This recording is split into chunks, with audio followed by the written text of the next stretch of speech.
Following hectic days with their separate schedules, Travis Kelce and girlfriend Taylor Swift are ecstatic in their first days of cohabitation in Kansas City, particularly following the Super Bowl and the sold-out tour. Travis Kelce and Taylor Swift made the decision to hang out more. From Travis's intense on-field clashes to Taylor's glittering stage lights, the two have found harmony in love, respect, and infrequent moments of quiet. Good mornings. Taylor always feels at ease in Rhode Island, where they purchased a modest home by the shore. Taylor is the first to rise each morning as the soft sunlight streams in through the window, and she softly prepares breakfast, sometimes pancakes with maple syrup, other times just a cup of aromatic coffee. After exhausting days of playing, she enjoys seeing Travis fall asleep. When he awakens, they will sit on the balcony and watch the waves crashing against the shore. Warm evenings simple. They usually find time to spend evenings together despite their hectic schedules. Taylor frequently uses her old guitar to compose music while Travis sits behind her, listens, and occasionally contributes a few upbeat lines. Taylor chuckles every time he attempts to join in, even though he isn't a singer. On some evenings, they just sit and eat popcorn while watching a movie. Taylor smiles and rests her head on Travis' shoulder as he makes fun of her tendency to conceal her eyes during tense periods. Time spent together. They always give each other their full support despite their hectic schedules. Travis frequently comes up in the audience while Taylor is on tour, wearing a shirt that features her album cover. On the other hand, Taylor frequently wears a shirt with Travis's number on it to support him when football season begins. She erupts in excitement like the biggest fan whenever he scores. At an award event, Taylor once looked down at the stage where Travis was clapping nonstop while she was accepting a large award. When she said, "He's the one who always believed in me, supported me even when I doubted myself," the audience exploded. A straightforward but powerful affection. The lives of Taylor and Travis weren't always glitzy. Even though they had arguments and exhausting days, they made the decision to keep their hands together, just as they had done from the start.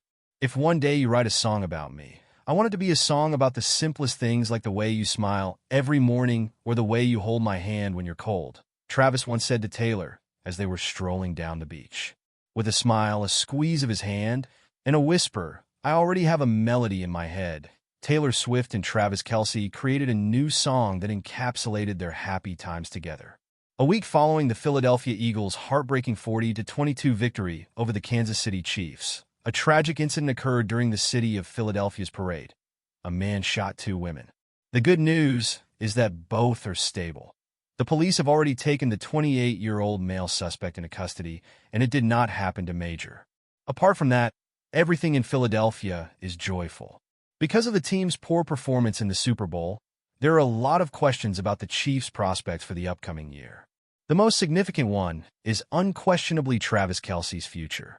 Kelce, who is 35 years old, has finished his worst season in terms of yards and touchdowns since his rookie year. Since being selected 63rd overall in the 2013 NFL Draft, Kelce, the Chiefs' longest-tenured player, has been a vital member of the squad. With 175 games played over 12 seasons, he has established himself as one of the NFL's finest tight ends and the best in the playoffs. But he's beginning to feel the effects of age. He didn't have the game-changing moments that used to make him crucial this season, and he looked sluggish and lacked his typical explosiveness.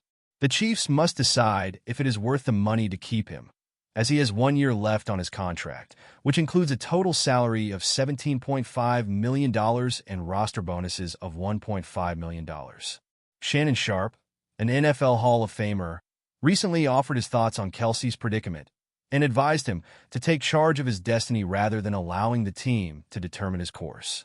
Legends who switch teams late in their careers, like as Tom Brady, Peyton Manning, and Jerry Rice, were mentioned by Sharpe. Tom Brady wound up in Tampa after winning 6 Super Bowls. Peyton Manning concluded in Denver has 4 MVP awards, 2 Super Bowl appearances, and 1 Super Bowl MVP award. "I don't have to go anymore," Jerry Rice, Sharpe stated on his podcast. "Be familiar with the company and its operations. Act in your own best interests." In terms of career longevity, Sharpe's similarities make sense, but Kelce's circumstances are distinct. In contrast to Brady and Manning, who departed in their final moments following early playoff eliminations. Kelce's final game was the Super Bowl defeat. He must find it quite difficult to comprehend why, after such a good career, he lost the most crucial game, for which he undoubtedly want to play again. Even though his output has decreased, Kelce's impact cannot be denied. He has the most receptions and postseason receiving touchdowns of any receiver in the NFL. With 1,429 career catches, he is presently ranked 14th on the all-time receptions list.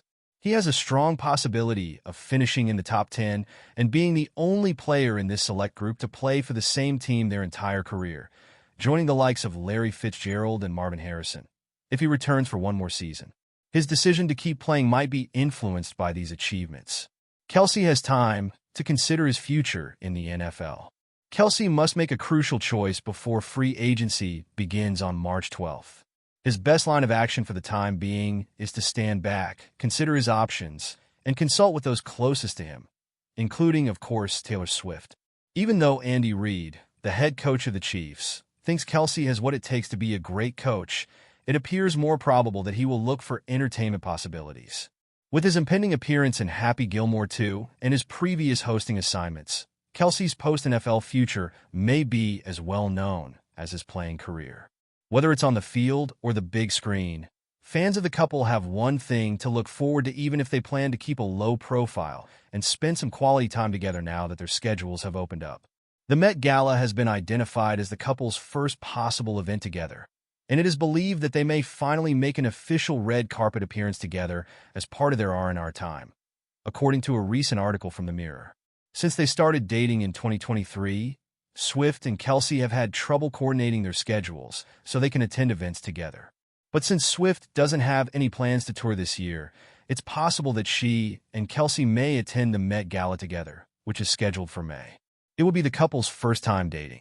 Although Swift has attended many of Kelce's games, the 35-year-old tight end has not yet made a high-profile Hollywood appearance alongside the Midnight Singer, despite the fact that they are expected to go out together. Swift has publicly supported Kelce on multiple occasions, but 2 weeks ago, some of her followers criticized him for not going to the 67th Annual Grammy Awards on February 2nd.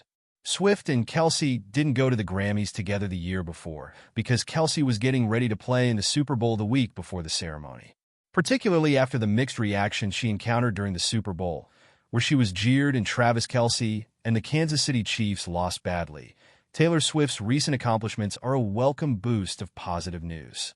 Swift keeps becoming better in spite of the difficult times, solidifying her position as a major force in the music business. The good news for Taylor is that she now has more #1 albums in the UK than any other female artist, surpassing even Madonna. She tied Elvis Presley for the most #1 albums by an international artist with her most recent live album, Lover, Live from Paris, which became her 13th single to top the UK charts. This achievement is especially noteworthy in light of the album's initial limited edition release in 2023. Sales of its recently released heart-shaped vinyl edition soared, with 47,000 copies sold in its first week of release. With 14 and 15 #1 albums, respectively, Swift is currently only behind the Rolling Stones, Robbie Williams, and the Beatles. Swift's album, The Tortured Poets Department, the anthology, which became the most streamed record in the UK in 2024, is only one of her many achievements that have culminated in this milestone. Her career has been characterized by her ability to connect with a wide range of fans across genres, demonstrating her progression from country music to pop and beyond. Numerous classic tracks that have shaped Swift's career may be found throughout her catalog. In addition to showcasing her early talent, songs like Love Story and You Belong With Me from her Fearless album cemented her status as a pop country phenomenon.